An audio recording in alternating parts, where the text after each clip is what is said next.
Now, if I buy a cutting board Uh-huh. and I actually want to use and cut things on it, Yeah. how can I keep it looking good for a long time? So there are three different styles of cutting boards. There is a face grain, which is just kind of what you see here. Like these are charcuterie boards, but this is a face grain. So you can use this as a cutting board, but this is going to show a lot of knife marks, and it's going to dull your knife pretty quick. If you have really nice, utensils, really nice cutlery, it'll dull it, and so you have to constantly sharpen it. Then there's what they call the edge grain, or some people call it the long grain, and it's the edge of it. That's a little bit better because then your fibers are kind of starting to be a little bit more forgiving. And then the best is what this board is here. This is an end grain, so your fibers are standing straight up and down. Picture a tree standing straight up and down. It gets all of its nutrients and water running through its core, and they're like straws. And so with the straws standing straight up, when you cut, they're a lot more forgiving. They don't dull your knife as much, and they don't show the knife marks as much. Like that's your best board to do. So if you start with the best board you can go with, that would be the first thing.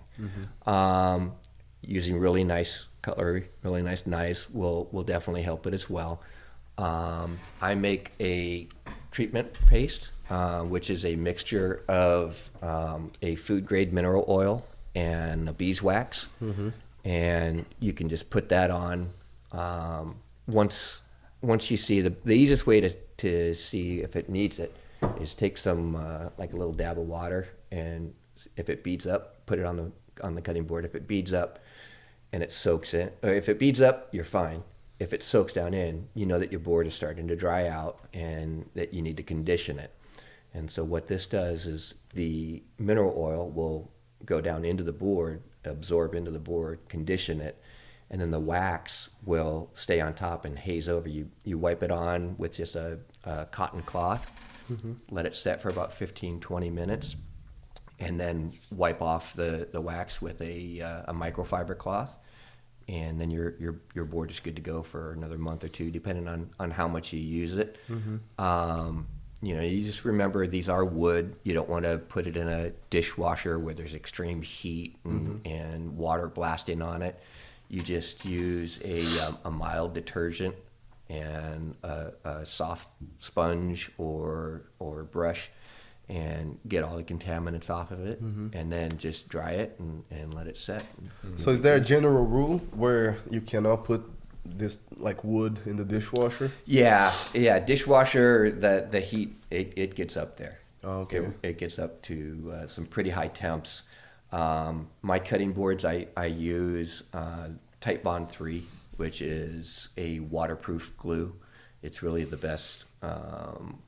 They call it a PVA glue. It's like a polymer glue. And that glue will hold it even through water. It's like an exterior glue as well. So it's really the products that you put into it that you'll get the length out of there. Yeah, that's good to know, because I always put my cutting boards in the... If you got wooden ones, don't put them in the dishwasher. Yeah, they'll warp and crack and check. No, I like what you said. I kind of, and maybe you mentioned the hot water. I do get like really hot water when I clean it. Yeah. But so as long as it's not like you're not submerging it and you're sure. not subjecting it to a long period of time. But I have a really nice one like this. Yeah. And I've yet to use it in like 2 years. Because Why? I love it. Well, I don't know, because I love it. I don't want to, like you said, maybe start getting knife marks. Yeah. Maybe not know how to treat it. Like, Yeah. I don't have any of that, so maybe I should, pick up something like that. Yeah. But yeah, it's just so far it sits off on my counter. It's like more of a display. Yeah. But I do love it. But Yeah. I'm yet to actually use it. I get out my other wooden one anytime I'm going to actually do it. Yeah. And the beauty of it too is it's wood, so it can be refinished. It could be true. sanded down and refinished and everything. I've had some customers over the last 5-10 years that have bought cutting boards from me, and and they've used them as chopping blocks. You know, they have the big, almost like a hatchet, you know, and they're chopping meat on there, and they'll send it back to me, and I'll refinish it for them and send it back out. Now, obviously, there's only so many times you can do that because you got to bring the board down a little lower and lower. But usually with the end grain boards, this one here is about 1.5 inches, 1.75 inches thick. I make some larger ones. I have a competition style one that's up on my website right now, and that is a little over 2 inches thick. So obviously that can come down another inch, you know, as you go. I was looking at this. You can make a pretty sweet checkerboard. Have you made any of those before? I haven't made any checker or chessboards. I've been asked to, but yeah, you could really do anything. There's 3D designs that you can do with them. I mean, you could really get into it. On my Instagram and Facebook page, I have my video up. In fact, I put a short up on my YouTube channel of how that board was assembled. Really? Yeah. Yeah. I've seen some of them. You do a great job with Thank you. those, editing those and video. I don't know how Thank to you. do any of that stuff at all. Victor knows. I can sit here and talk for days. Do you edit your videos? I do a little bit, but honestly, my son-in-law, Okay. yeah, he's always, he's born and raised in Galesburg, and he loves doing that. He loves being behind the camera, loves the editing. So Cool. I actually have about 6 or 7 different builds that are already done, shot. So he's just got to edit them, put it together. We put music to it, and then I'll do a little voiceover in some sections and everything.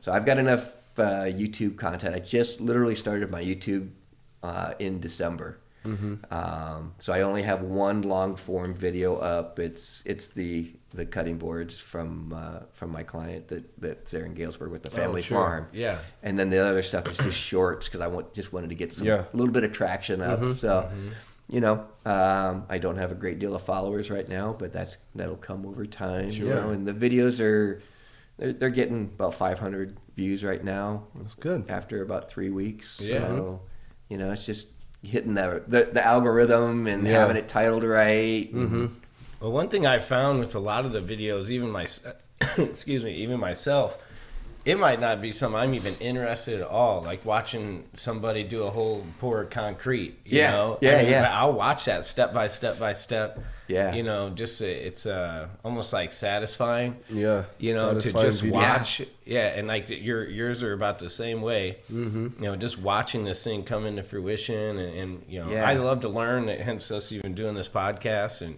Yeah. so I love stuff like that. I will sit there and stare at my phone and get lost watching. That's where, you know, COVID brought a lot of people on and started watching. And yeah, I've talked to a lot of people.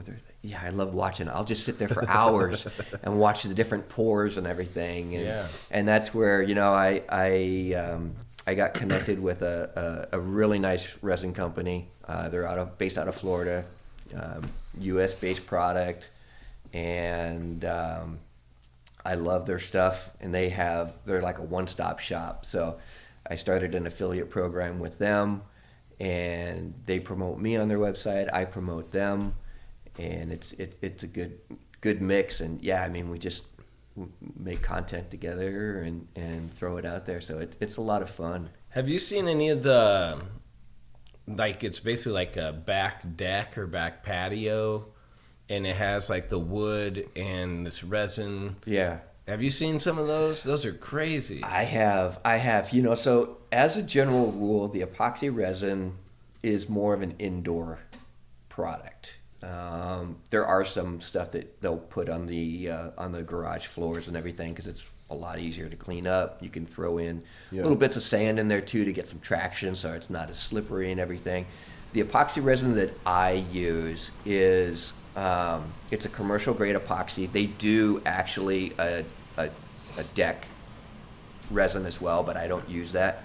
But yeah, I have seen some of that stuff. I do have I have another client that's out in California that's bought a few pieces from me, and they're wanting me. They have a old whiskey barrel, and they're wanting a top for that. So is this the same material you used on that one?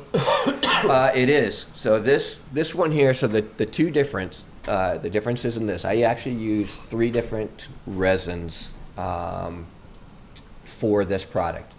This one I use 2 different ones. That one I use 3. This, when you have your wood, so this was a live edge. This is olive wood here.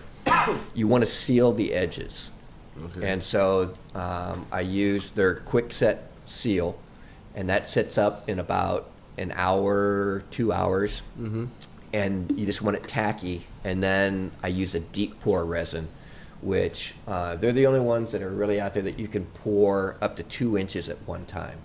Most of the other companies that are out there, you have to pour them in about a 1/4 inch, 1/2 inch at the most, because it just won't set up right. Okay. And so then this one here is just a natural wood finish, so you get that textile feel. You know, when I set up out, when I do my craft shows, that's the first thing. Like, everybody walks up and they love just feeling the wood, you know, and touching it. It's great. That one there, same process, although you'll see how glossy it is. That one has a bar and tabletop coating on it. So it has the quick set seal for the live edge. So you can see here the sapwood, which is the lighter color wood. And then this is the heartwood, the darker color wood. So you seal the edges, I seal the ends, let that set up, and then I poured a small 1/4 inch base coat of their bar and tabletop just to set up, so I could put the beans in there, coat the beans a little bit. And let that's coffee beans? That's coffee beans That's awesome. from Innkeepers over there in Galesburg. And they will stay like this forever? It'll stay like look that like forever. that? Yep, Yeah. look like that.